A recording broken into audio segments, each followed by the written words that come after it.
everybody, this is Ezra. Ezra's my pride and joy and my best friend, my dog. So I'm not sure if you saw it, but a few weeks ago I put a video of him howling on Twitter.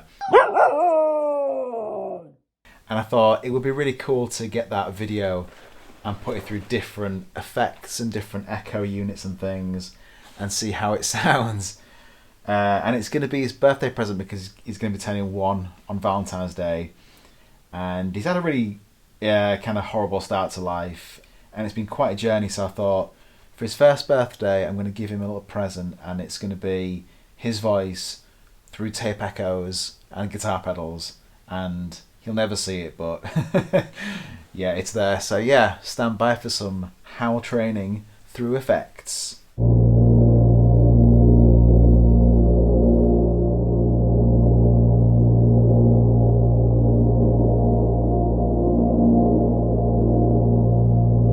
First up for the howl test, we've got my lovely old Watkins Copycat tape echo, which I use on quite a lot of my music. It gives off an absolutely wonderful sound. It's super grumpy, it's cranky, sometimes it doesn't work, but I love it. So let's give it a whirl. Just turning it on there, and then the tape starts rolling around. What it's going to do is, the sound's going to come in, hit record, play back, and then be erased. And these knobs just add things like how much echo you want or the volume. It's really simple stuff, but yeah, it's going to sound great. So, without further ado, here is the first howl.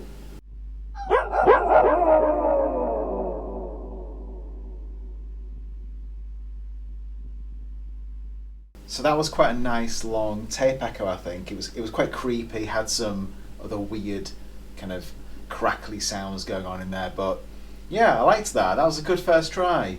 So I think we'll move on to the second one. And so here we are at number 2 in the howl test. This time it's the Space Echo RE101. I've had this for a few years, and again, like the Copycat, I absolutely love it.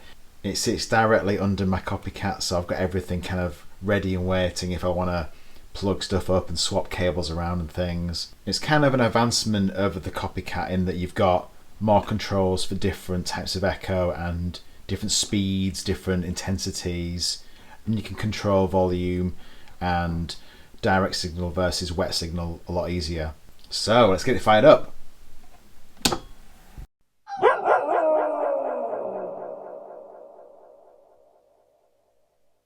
So I thought that was a lot cleaner than the Copycat in that it's got a different texture to it. It's definitely sounding a lot better. It's less grumpy, but it still has that weird tape warble that everyone loves these days.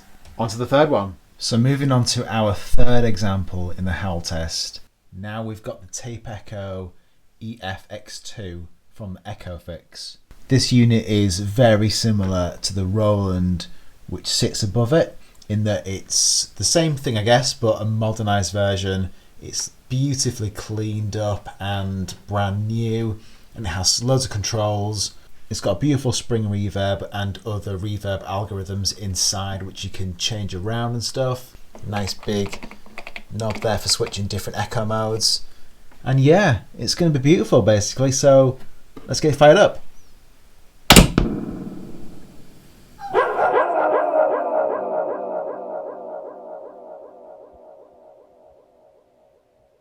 So yeah, very pleased with that one. Very, very pleased, and I'm sure Ezra is as well. So on to the next one, which is going to be a fun one. So welcome back, and now for our fourth item in the howl test. This is the Fine Gear Dust Collector, which is a multi-effects box with all manner of crazy and wonderful parameters to mess about with. It's got lots of different cool stuff, reverb, delay, phaser, tape saturation stuff, a lovely spring reverb you can mess around with, that's lovely, and these lovely LFOs which you can use to modulate your effect sources. So for this test I'm going to be sending the howl into the delay, which is then going to be sent into the spring reverb, which is then back into the computer, and I've got this LFO to modulate and add some kind of a warbling effect to the different parameters. It's going to be really good fun. I've had a test and it sounds great. So let's get into it. Howl number 4, Dust Collector.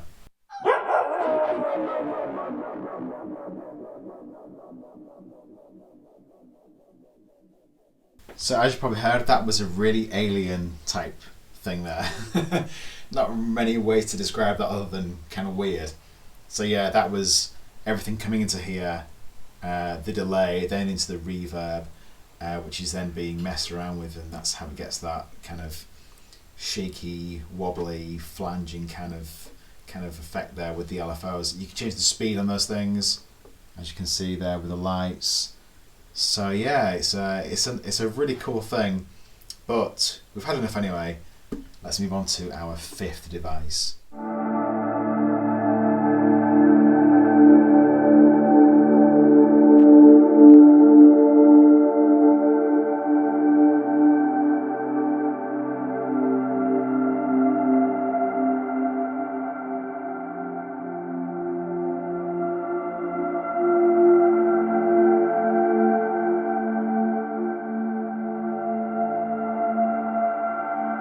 So here we have our next contender, and it's a firm favourite in my pedal board, both in live use and the studio.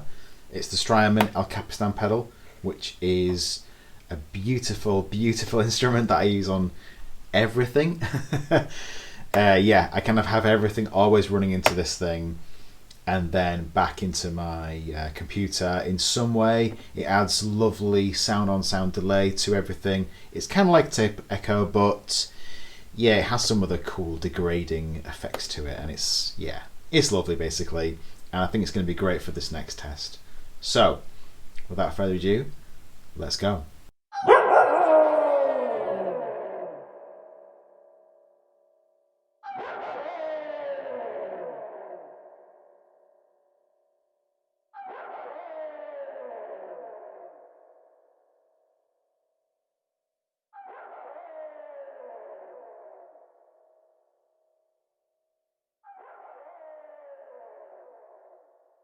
So there I had it on the sound on sound mode, which you can set up here, and it acts as kind of like a looping, degrading, repeating effect.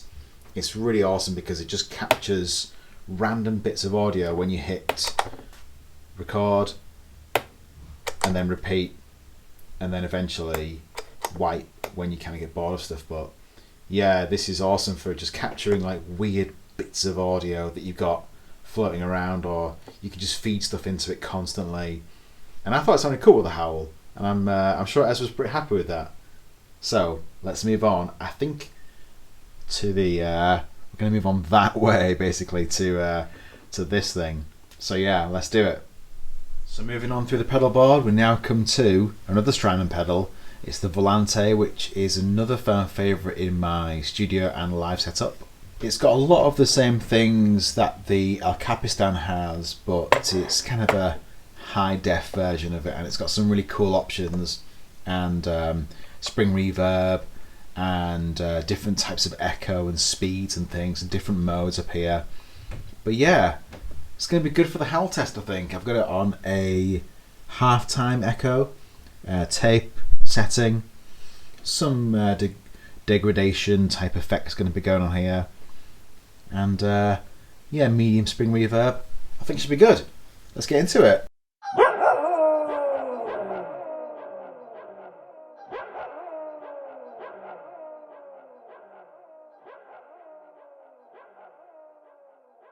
Very cool, that one. Nice long delay trail there, really effective. I guess now it's time to go on to something a little bit weird, I think, because we've done some reverbs and delays and things. So yeah, let's go on some modulation stuff. Stand by. So up next is a pedal that I've not had too long with, and I've not done a great deal amount with just yet, mainly because it's on loan to me from my good buddy Joe from my band Pine, so big shout out to Joe, cheers for that. So I've not done too much, and I've not really explored what any of this really does, but I kind of like play sound into it and then twiddle them around, and then yeah, it makes some weird noises, and I think it's going to be great for the test. So this is the Red Panda Particle pedal, which is, I don't know, like a glitchy modulation, slicing, random audio manipulating, mashing pedal type thing. God knows what it is, but it's really cool. So here's another howl. Okay, kind of weird. Kind of a bit of a weird one, maybe a bit of a wildcard one, but I reckon with some like reverb that would just be kind of ridiculous, really. It'd be awesome. So yeah, let's move on to something kind of weird. I've got an idea. So next up we've got this awesome Nightwire pedal from Earthquaker Devs, which is a kind of a LFO tremolo modulation frequency masher up type thing. It's really, really cool. It's kind of flanging chorusing as well in there. It's really, really awesome stuff. And yeah, it sounds good with the howl. I've tested it already, so here it is. Yeah, that's a cool one. That's weird.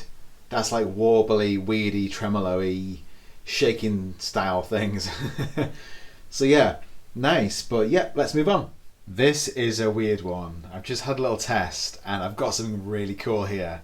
So this is yeah, as you can see, lo-fi modulator pedal, which I don't really know what that means, but yeah, you'll hear it, I'm sure. It's all LFO-y and wobbly and weird pitching, shifting stuff and really inventive stuff.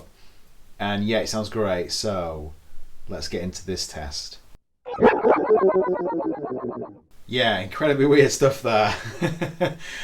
So yeah, I hope you're enjoying this so far. I think I'm going to do one more after this, and it's going to be one of my favourite pedals of all time.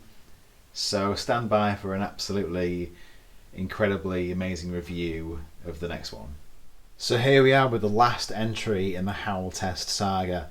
Thanks for sticking with me. I hope you've enjoyed it. It's been an absolute pleasure testing all of these weird devices and putting my dog's howl through them, basically. So this is the Old Blood Noise Endeavours Procession Reverb and Tremolo and Modulation pedal, and I use this constantly on my music along with the El Capistan and a few other bits, but this is a mainstay in my live shows and playing with Pine, and yeah, it goes everywhere with me. I'd take it on a holiday if I could. It's got a beautiful reverb, tremolo effects here, or a flanging thing, or a filter thing, but I like the tremolo. Speeds and depths and reverbs. It's really dirty sounding. It's not as simple as it looks. And I've had a test. It sounds great again. So, the final one, the Procession pedal. Thanks for watching. Ezra says thank you. See you soon.